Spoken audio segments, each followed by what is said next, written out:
Jadi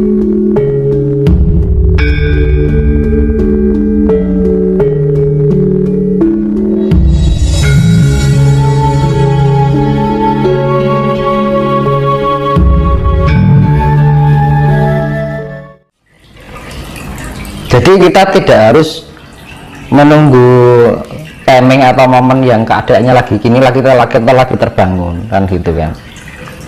Jadi ya, harus kesadaran itu karena ya faktor gimana ya zaman sekarang itu faktor lingkungan juga pengaruh, faktor orang tua ya kan. Nah yang bisa menyentuhkan ya leluhur, zaman leluhur nah gitu. Sekarang orang tua kita aja juga nggak paham ya kan, lingkungan kita juga nggak akan mengerti. Yang bekerja kan leluhur mas, ya kan. Nah, itu kan tanda bahwa leluhur kita itu sudah bekerja, tanda bahwa leluhur kita itu ikut menjaga, melindungi, masih aktif kan, teman. Keberadaan mereka masih ada. Itu bukti nyata loh mas. Nah itu. Terus gini mas, apakah hanya pelaku spiritual saja yang selamat dalam kehidupan dan kembali kepada Tuhan? Kan spiritual itu bisa diartikan secara khusus dan secara luas ya mas. Kita menjalani, memahami kehidupan sehari-hari itu, jadi apa yang menjadi perjalanan kehidupan kita pahami itu bagian dari perjalanan spiritualitas ya kan. Itu secara umum ya kan, itu ya bisa terselamatkan karena rasa rumongso gitu. Jadi nggak ada niatan berspiritualitas tapi perilakunya mencerminkan spiritualitas tanpa disadari. Nah akhirnya mencerminkan kehidupan dalam perilakunya sehari-hari, tercerminlah sifat-sifat kasih itu tadi mas.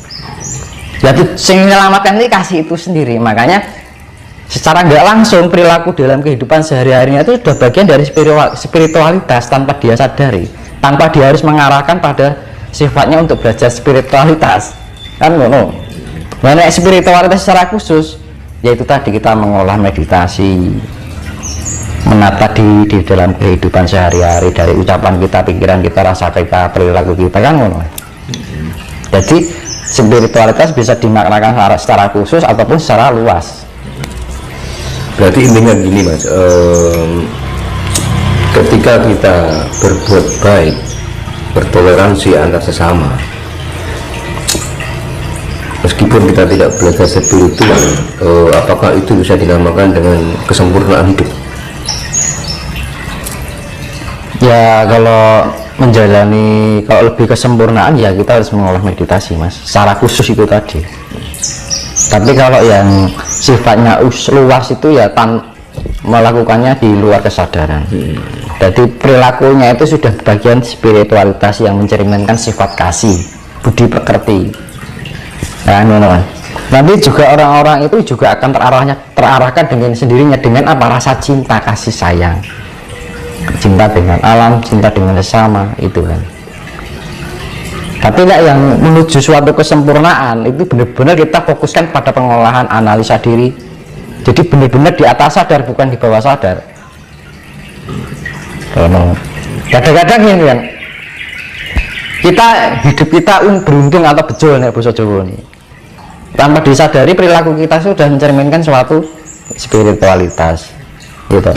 Alhamdulillah itu bejo, selamat gitu loh dari bencana atau apa gitu kan. Ini contohnya yang kayak di Semeru dulu, bapak siapa itu yang diselamatkan, karena mungkin perilakunya bagian dari spiritualitas di dalam kehidupan sehari-harinya, akhirnya apa? Terselamatkan kan itu.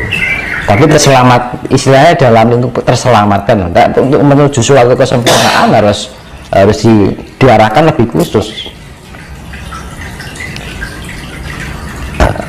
Makna spiritual yang secara khusus karena apa? Penyempurnaan.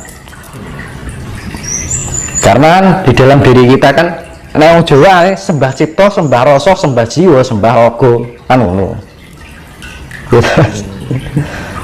Nah, sembah cipta yaitu ya kita harus memelihara pikiran kita untuk menjadi pikiran yang lebih baik. Rasa kita, memelihara rasa kita biar menjadi pribadi yang inner beauty.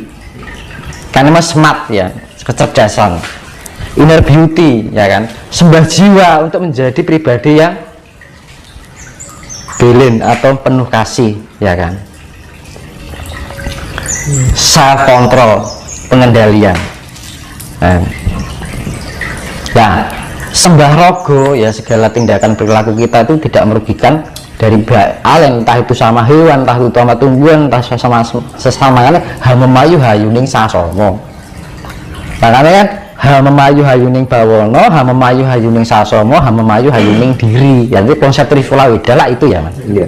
Nah itu kembali pada itu lagi. Pemeliharaan. Jadi kita hidup itu harus bisa memelihara diri kita. Untuk mencapai tingkat kesempurnaan itu peliharalah pikiran kita, peliharalah ucapan kita, peliharalah rasa kita, peliharalah, karena pemeliharaan itu sifatnya hamemayu hayuning brawono, hamemayu hayuning sasomo, hamemayu hayuning diri. Nah itu yang namanya kan kalau yang ajaran yang kayak gini lebih condong ke Buddha. Ke Buddha. Iya, karena Buddha itu sifatnya pemeliharaan. Itu mas. Berarti intinya ajaran kejawen itu sama dengan ajaran Buddha. Justru orang dulu kita tuh lebih murninya ke Buddha dulu. Murni ke Buddha. Iya. Bukan ke Hindu ya. Buddha, lebih Buddha. Mas, ini ada salah satu pakar yang mengatakan bahwa akan muncul agama baru dan akan sebagai panutan orang dunia. Bagaimana pandangan Mas? Kalau saya pandangnya bukan agama, mas. Apa Mas? Tapi tuntunannya, Tuntunan. pedoman. Itu seperti apa Mas nanti prakteknya? Ya budi pekerti mas. Budi pekerti yang sudah include di dalam sifat-sifat ajaran Jawa. Kan itu tadi yang saya bilang, yang namanya budi pekerti itu kan budi kan perbuatan yang baik kan? Pekerti tentang perilaku, yaitu sifatnya kasih. Mau dengan ajaran apapun, kalau kita tidak bisa menciptakan energi pancaran kasih sayang itu ya percuma mas. Nah jadi pada intinya itu pelajaran kehidupan itu nggak usah rumit, sederhana tapi bisa menghasilkan. Hasilnya apa? Kasih. Itu tuh. Kalau dunia ini sudah tercipta kasih kan ada apa? Nggak ada orang kericuan, nggak ada orang saling perselisihan, tidak ada orang saling membedakan. Otomatis kan kalau punya jiwa kasih kan tidak mau membedakan, tidak nanding sari loh, ya kan? Membandingkan, nanding sari kan membandingkan ini. Makanya kan kunci seperti level kualitas diri kan yang pernah saya bilang itu tidak nanding sariro, tidak membanding-bandingkan dengan yang lain, ya kan? Tidak membeda-bedakan.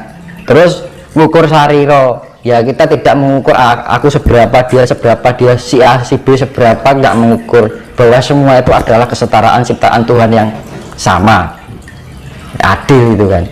Nah terus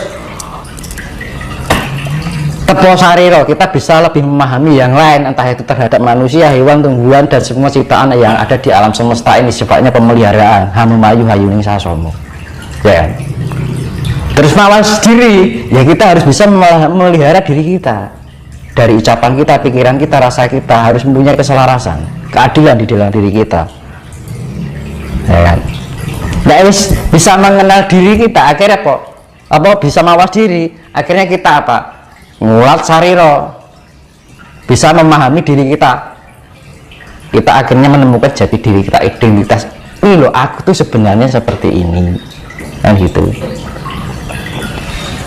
Makanya kalau mawas diri, kita punya jerawat nih, kalau kita nggak nengok kaca kan nggak bisa toh mas, jerawatnya bentuk apa segedenya berapa. Makanya kan harus bercermin diri biar kita mengetahui diri kita kan.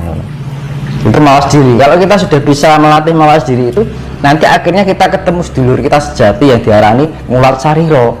Ngulat itu artinya melihat sariro diri kita sendiri. Kita sudah melihat diri kita, perwujudan diri kita sendiri. Ya artinya manunggal mas. Betul. Berarti intinya gini mas, orang itu kalau sudah mengenal zatulul gaib yang ada pada diri manusia itu sudah menunggal dengan Tuhan? Ya, Pasti. jati diri. Jadi sudah merasakan keberadaan Tuhan itu loh, di dalam diri kita. Oh ini loh, karena gini, di dalam tubuh manusia itu ada fisik dan non fisik. Nah itu wujudnya sama, tidak ada manusia, tidak hanya manusia, bumi ini juga punya non fisiknya. Jadi ibaratnya itu yang satu fisik dan satu non fisik. Bumi ini juga ada non fisiknya, wujudnya kayak bumi. Jadi semua partikel Tuhan itu ada non fisik dan ada fisiknya. Nah itu, kalau kita sudah mengenal, kalau kita sudah memahami diri kita, ini toh keberadaan Tuhan itu seperti ini kan. Jadi mengenal kriteria Tuhan itu loh, akhirnya kita bisa diterapkan dalam kehidupan sehari-hari, perilaku kita, ucapan kita, rasa kita, itu pikiran kita kan. Ya, makanya kan untuk ketika kita ingin belajar spiritualitas, hasil akhirnya adalah kasih. Punya perilaku dengan kasih sayang, ya kan.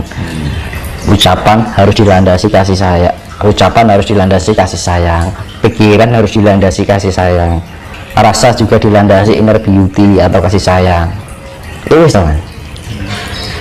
Kalau sudah gitu, misalkan di dunia ini sudah bisa menerapkan itu, ya mesti damai teman. Yaitu yang namanya yang diartikan budi pekerti itu, karena orang Jawa itu lebih makanya kan level kualitas diri itu ya, kalau orang bisa menelipkan 5 itu ya selesai,